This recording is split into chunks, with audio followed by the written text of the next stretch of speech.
Hello everyone, and welcome to another very beautiful chess game of Paul Morphy. And in this chess game, Paul Morphy is playing with the white pieces and his opponent is Thomas Wilson Barnes. And this game was played in London in 1858.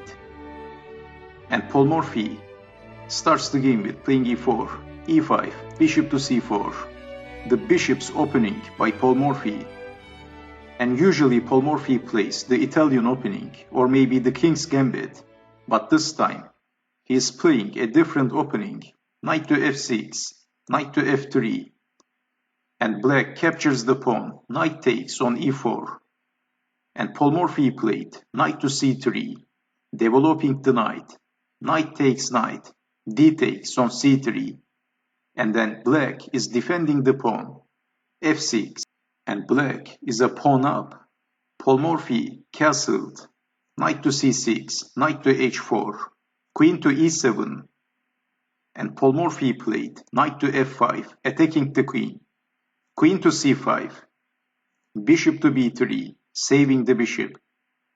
And black played d5, attacking the knight with the bishop.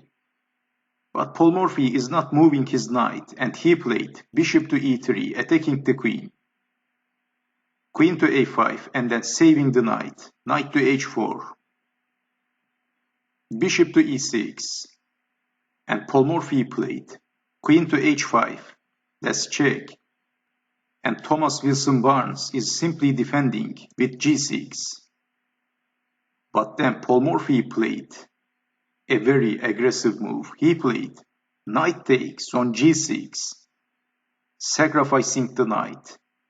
And Wilson Barnes played bishop to f7, and it looks like Paul Morphy is trapping his knight. And also it looks like white is losing, so this is move 13. And Paul Morphy is losing the knight, so the knight is pinned. Well, of course, in this position, if h takes on g6, then queen takes rook. But Thomas Wilson Barnes is playing bishop to f7, pinning the knight, and Paul Morphy played queen to h4, bishop takes knight, queen takes on f6, attacking the rook, rook to g8, rook from a to d1, bishop to e7, attacking the queen, queen to e6, bishop to f7, attacking the queen and defending the rook. Paul Morphy played queen to h3, knight to d8, f4, e4. And once again, Paul Morphy played a very unexpected move. He played rook takes on d5, sacrificing the exchange. And what else? Black captures the rook, bishop takes on d5. And before capturing the bishop, Paul Morphy played queen to h5, let's check. King to f8, and then bishop takes bishop. Rook to g7, b4, attacking the queen. Queen to a6, but then f5. Knight to f7, and f6, forking the bishop and the rook. So what else? Black captures the pawn, bishop takes on f6. But then b5, attacking the queen. And Thomas Wilson Barnes played queen to d6, of course. So obviously, if queen takes on b5, then rook takes bishop. And if queen to b1, rook to f1. And black needs to resign. So we have queen to d6. And then Paul Morphy captures the knight with the bishop. Bishop takes knight on f7. And black played a pathetic move. Black played b6, not capturing the bishop. If rook takes on f7, then bishop to c5, winning the queen. And again, black needs to resign. So that's why Thomas Wilson Barnes played b6, defending on c5. But then Paul Morphy played bishop to h6, pinning the rook. So as you can see, Paul Morphy is attacking with every pieces he has. He is mobilizing his pieces very quickly and then attacking his opponent very quickly from everywhere. So how to defend? And also Paul Morphy is creating a very beautiful, crumpy position for his opponent. So his opponent didn't castle, and there is no pawns defending the king. So black king is looking very vulnerable. And now Paul Morphy is pinning the rook. King to e7, and then Paul Morphy captures the rook. Bishop takes bishop. Bishop to b3, rook to f8, rook to f7. And Thomas Wilson Barnes, of course, captures the rook. Rook takes rook. But then queen takes on f7. And Paul Morphy is winning a piece. King to d8, and then queen takes on g7. But Thomas Wilson Barnes didn't resign, and he played queen to d1, that's check.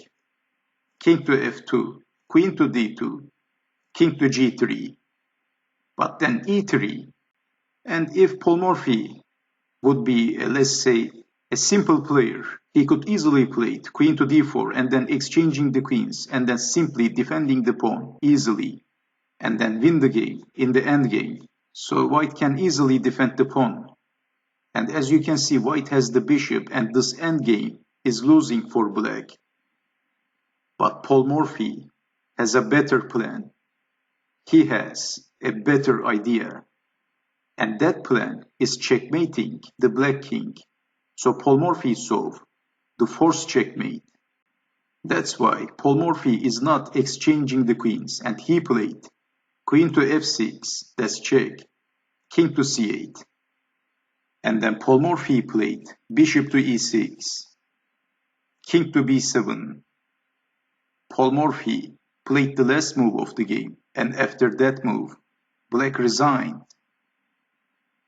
Paul Morphy played queen to f3, and Thomas Wilson Barnes resigned. And let me show you the possible continuation very quickly. So if king to b8, then queen to f8, king to b7, queen to c8. That's checkmate. And I know the other possibility looks very ridiculous, but if c6, then here comes queen takes on c6, king to b8, queen to c8. That's checkmate again. So whatever black does, black is getting checkmated. After queen to f3, there is no hope left for black. And although Thomas Wilson Barnes was one of the very few people who has beaten Paul Morphy more than anyone in friendly matches, so Thomas Wilson Barnes was a good chess player, but in this game Paul Morphy simply crushed his opponent easily. And what a beautiful chess game by Paul Morphy with full of attacks once again. So I hope you have enjoyed watching this video.